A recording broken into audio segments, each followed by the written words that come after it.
Okay, this is from psychologia.com. Mind control techniques to be aware of.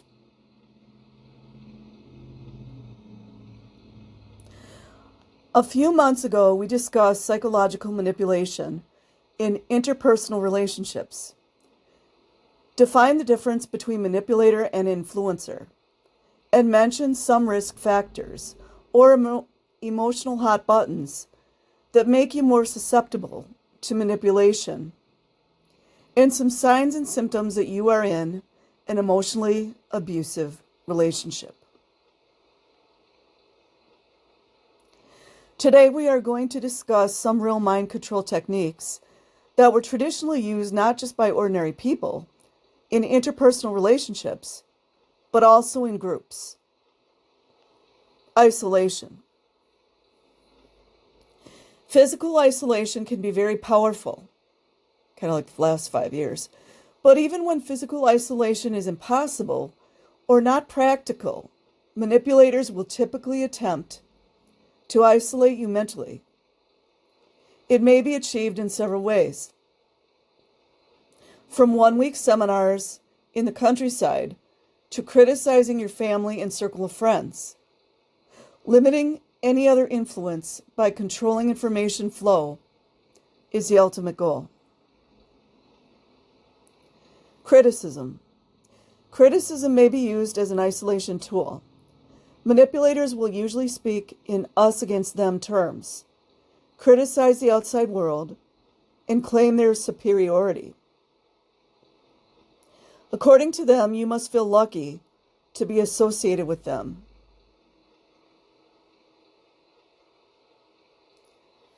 Social proof and peer pressure.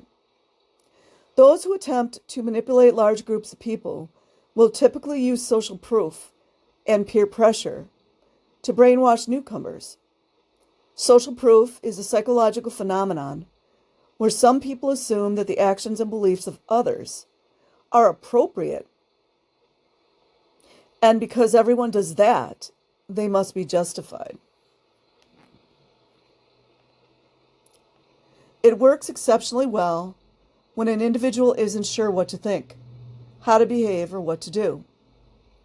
Many people in such situations will simply look at what others do and do the same.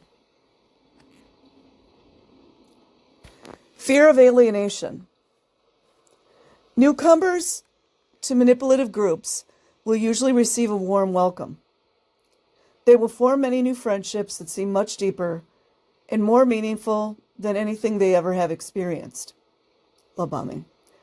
Later, if any doubts arise, these relationships will become a powerful tool to hold them in the group, even if they aren't entirely convinced.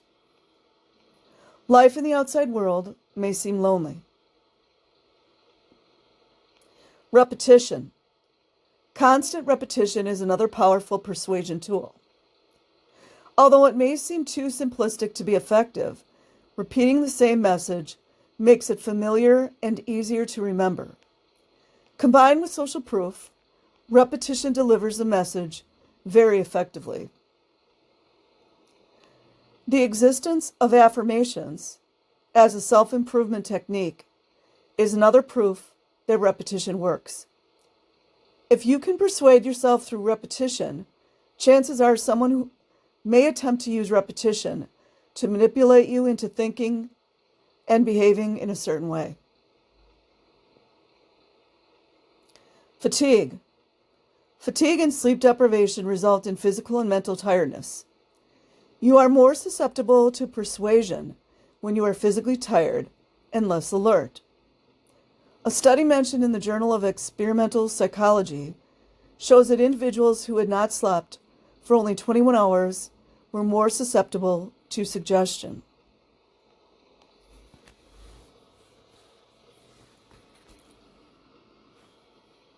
Forming new identity.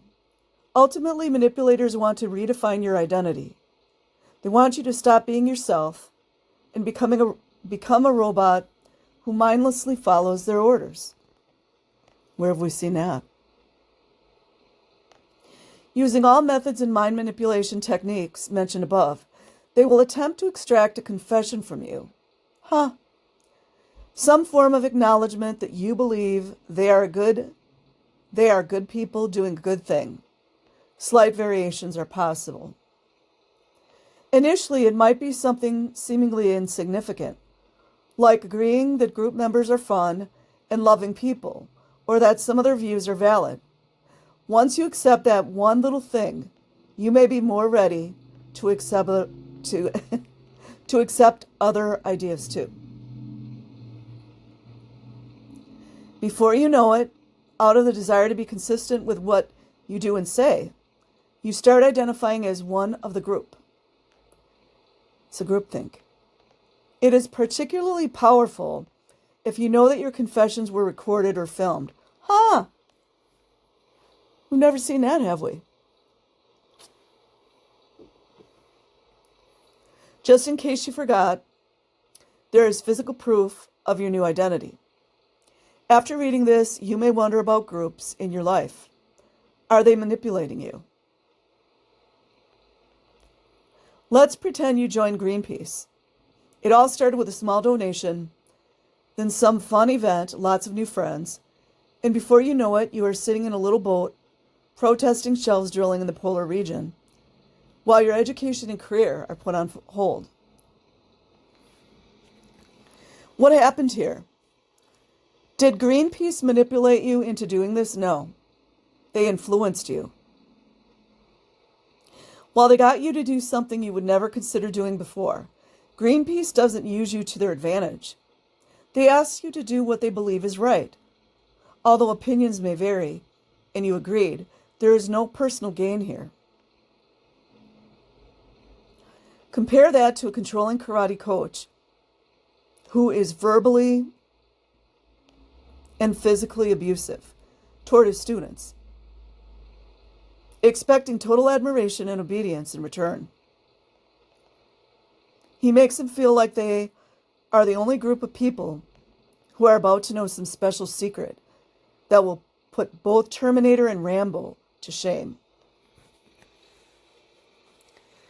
Whether his motives here are financial or a simple desire to control and feel superior, there's no doubt he is using the mind manipulation techniques mentioned above.